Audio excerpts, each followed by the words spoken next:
Okay, let's download a Dropbox file in a seconds without stress. All right, I came across this YouTube channel. I was watching the video, so on the description I saw a PDF file and I want to download it.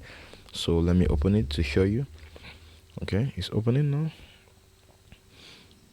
Okay, actually this is it. There is a download button here. Let me show you. Let me highlight. There's a download button here. Okay, so while trying to download this file, I was asked to sign up or to log in with my Gmail. I don't want this. Maybe the site is not secure, so I don't want stress. So to do this in a second, just cancel this. Highlight the URL. You are going to see the parameter 0 here. Okay, let me show you. You're going to see parameter 0. Then highlight this. You're going to see parameter 0. Just remove the 0, then add 1. Click enter. Let's see what happened.